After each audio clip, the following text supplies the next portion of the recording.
We'll have more showers and thunderstorms to keep an eye on as we head later into the evening and overnight. A few of those storms could pack an extra punch. Beyond that, we'll have lows in the 40s and 50s as rain will linger going into your day on Tuesday, becoming heavy at times, especially near and southeast of Sioux Falls area. We'll get back into the 60s for highs for your day on Tuesday. It'll be pretty breezy at times as well. We do have some better days to talk about as we head toward Memorial Day weekend. More on that coming up. But until then, First at 4 starts right now. Live from KELOLAND Media Group. KELOLAND News, first at 4. An influential figure in the history of Sioux Falls education has died. A look back at the people that Jan Nicolai impacted. Plus, Minnesota families got a fun and up-close look at the state's healthcare system, what they learned at the Teddy Bear Clinic. And the unofficial kickoff to summer is next weekend. How Wildwater West in Sioux Falls is preparing for its season opener. Good afternoon and thanks for tuning in to First at 4. I'm Don Jorgensen. And I'm Kelly Volk. A woman known for her passion in education has died. Jan Nicolai passed away in hospice care over the weekend. The 82-year-old's accomplishments include becoming the first female high school principal in Sioux Falls. She leaves a mark on so many things, her work in the legislature, doing so many things for education that way, but just such great work that she has done over her lifetime and her span. And it did not end when she ended as an administrator with the Sioux Falls School District. She's worked for education so many years beyond that and just left a great impact on the world of education. Coming up tonight on KELOLAND News, find out how she impacted a current Sioux Falls school board member. She was quite the lady. Yeah, she'll be missed. All Absolutely. right. Let's turn our attention to our weather. Really nice day out there, but it sounds like it might take a turn for the worse. Yeah, what's coming our way, Adam? Well, we have another round of showers and thunderstorms to keep an eye on as we head through the evening and into the overnight time frame as well. But much of the day today in Sioux Falls has actually been pretty good. A little on the muggy side at times, but still not bad all the same. 77, there's 41st Street with a north wind at 17 miles per hour. We'll go from there out to the other side of South Dakota. There's Sturgis with more cloud cover in place. It has been noticeably cooler in western portions of South Dakota, due in part to two things. One, the aforementioned cloud cover, and two, they've been seeing several rounds of rain. Getting some light rain now from Millbank to Sisseton through Watertown and then east of Redfield, north of Huron. Pierre getting in on some rain west toward Hocking County and then I-90 through Wall into Rapid City. Spearfish seeing some of that rain as well. And you can see where we have that rain in place. It's 45 degrees in Spearfish or 39 degrees in Custer. Compare that to 86 right now in Spencer. Just to do some quick math off the top of my head, that is a 47-degree difference from Custer to Spencer.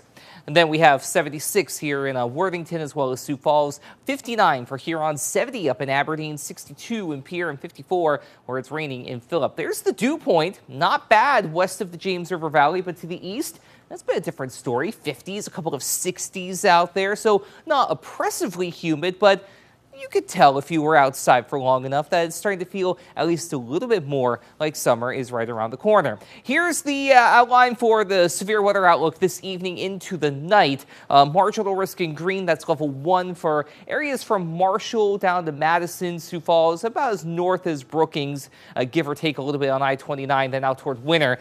Slight risk in yellow, yanked into Lamar's, and then Spencer up to Lake Okoboji as we keep an eye on that potential for some active weather overnight. Then soggy weather on the way as we head toward Tuesday, not to mention windy weather as well. I mentioned at the top of the show we do have some good days to talk about, and they come at a good time too. More on that as we head through the hour.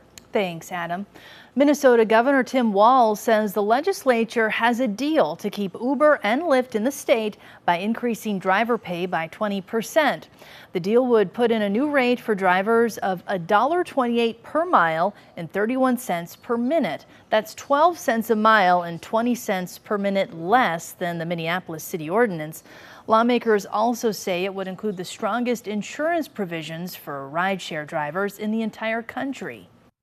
This is hard. No one else has been able to do this in the country. And I think what you heard here, they set a standard in this across the country, making sure that folks are able to get their rides when they need them, but that the drivers are being paid accordingly to make that happen.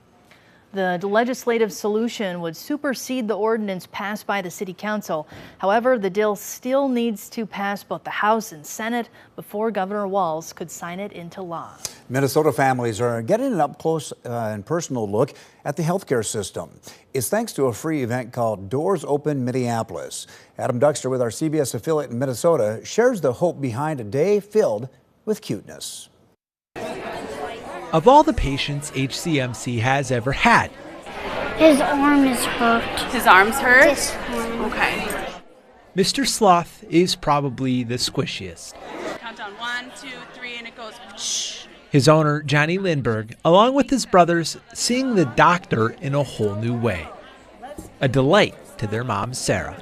My kids are 3 boys, and they're very active, and we have had plenty of injuries. Each one of them has been in the emergency room for different reasons. All through the halls today. He's got the medicine in there, and then we can put in his medicine straw. Stuffed animals getting CPR, CAT scans, casts, and shots. It's all designed to take the fear out of the hospital. And this is a good chance to kind of see stitches, see medical care without the fear, without a real injury happening, without any emergency or crisis. Awesome. Good job. It's emotional. Now you're going to make me cry, actually. For Dr. Ashley Strobel, an ER physician here. I'm really proud of how hard everyone's worked to make this event come to life. The smiles on the kids and the little shrieks. There's a giant unicorn getting sewn up. It's wonderful. Soft and squishy stuffies, taking the shot. Do you think your friend would like Buzzy Bee, or do you think she would like the lights? So the kids. We have the shot. Ready? Yeah. 3, 2, 1. All done. Good job. Comfortable if or when that time comes. I mean, you hear all the people talking, kids are having fun, they're learning, there's nobody crying about shots. Yeah, it's really valuable. In Minneapolis, Adam Duxter, WCCO News. This is the first year that the Teddy Bear Clinic has been able to return since the onset of the COVID-19 pandemic. Nearly 500 kids came in for a checkup.